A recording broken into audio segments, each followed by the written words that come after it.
3 बजे ये इस बिल पर चर्चा शुरू हुई। महोदय, पिछले 1 घंटे में भी एक किसान ने हमारे देश में आत्महत्या की है। ये मैं नहीं कह रहा, ये एनसीआरबी का डेटा कह रहा है कि प्रत्येक घंटे हमारे देश में एक किसान आत्महत्या करता है।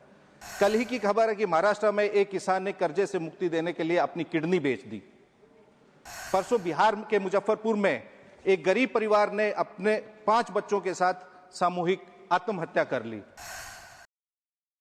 देश में सीवर साफ करने वाले कितने गरीब दलित मरते हैं। तो हमारा मानना है, मेरा सुझाव है कि इस बिल में एक ऐसा प्रावधान हो कि किसानों के लिए, उन गरीब दलितों के लिए, और जो गरीब आत्महत्या करते हैं, हमारे किसान जो आत्महत्या करते हैं, उनके लिए एक ऐसा प्रोविजन हो, सुरक्षा मिले। तभी इस बिल का जो नामकरण है, शीर्षक है सबका बीमा सबकी रक्षा, वो तभी तर्कसंगत लगेगा। महोदय, हमारा मानना है कि बीमा घाटे या मुनाफे का खेल नहीं होना चाहिए। यह हर नागरिक के जीवन में संजीवनी, गरिमा और अमृत की तरह होना चाहिए, क्योंकि महोदय, बीमा कोई लग्जरी नहीं है। यह व्यक्ति के जिंदा रहते हुए भी आखिरी उम्मीद और मौत के बाद आखिरी सहारा होता है।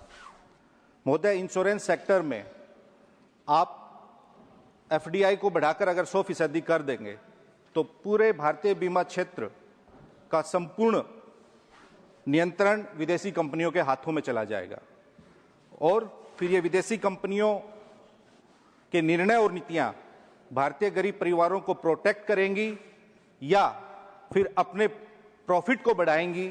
यह हम सब लोगों को मानवता के साथ सामूहिकता में सोचना होगा। सर, यह सरकार बिल पर बिल लेके आ रही है, लेकिन इतना ही कहना चाहूंगा कि तो सबसे पहले इनके बिल का ही बीमा होना चाहिए। इनकी हर घोषणा और हर बिल का एक मापदंड और पैमाना तय हो, जहां ये तय करे और निर्धारित करे कि इनके क्लेम्स कितने स्टिक हैं और सक्सेस रेट क्या है। मान्यवर, जो बीमा सिर्फ शहर कार और क्रेडिट कार्ड वालों तक सीमित हो, वह सबका बीमा नहीं कहला सकता। मैं ये क्यों कह रहा हूं? क्योंकि यही सरकार कहती है कि यह सरकार 81 करोड़ लोगों को 5 किलो मुफ्त अनाज देती है। अगर जिस देश में जो सरकार 81 करोड़ लोगों को जिंदा रहने के लिए 5 किलो मुफ्त अनाज दे, तो महोदय, क्या वो इस देश के 81 करोड़ नागरिक विदेशी कंपनियों से बीमा खरीद पाएंगे? महोदय, प्रधानमंत्री फसल बीमा योजना की अभी चर्चा हुई। मैं एक आंकड़ा आपके समक्ष रखना चाहता हूं। पिछले 10 वर्षों में 1,12,000 किसानों ने हमारे देश में आत्महत्या की है।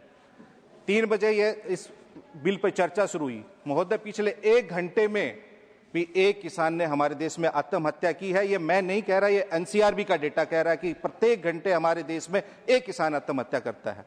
कल ही की खबर है कि महाराष्ट्र में एक किसान ने कर्जे से मुक्ति देने के लिए अपनी किडनी बेच दी। परसों बिहार के मुजफ्फरपुर में एक गरीब परिवार ने अपने 5 बच्चों के साथ सामूहिक आत्महत्या कर ली। देश में सीवर साफ करने वाले कितने गरीब दलित मरते हैं। तो हमारा मानना है, मेरा सुझाव है कि इस बिल में एक ऐसा प्रावधान हो कि किसानों के लिए, उन गरीब दलितों के लिए, और जो गरीब आत्महत्या करते हैं, हमारे किसान जो आत्महत्या करते हैं, उनके लिए एक ऐसा प्रोविजन हो,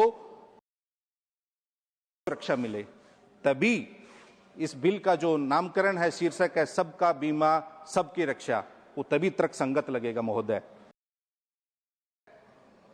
बीमा में पॉलिसी धारक की, जैसा अक्सर देखने में आता है, पॉलिसी धारक की पूरी रकम उसकी आवश्यकता अनुसार इमरजेंसी मोड में इमीडिएट इफेक्ट के साथ मिलना चाहिए।